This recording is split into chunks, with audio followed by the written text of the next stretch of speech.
I know that there are a lot of positive reviews for the speaker in the MI Store app. I'm not saying that you shouldn't trust them, but I'm just saying looks aren't everything. And that's why I regret buying this. Yes, you guessed it. This speaker actually sucks. That's it for now.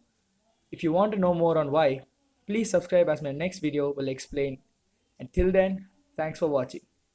Hope to see you guys in the next one.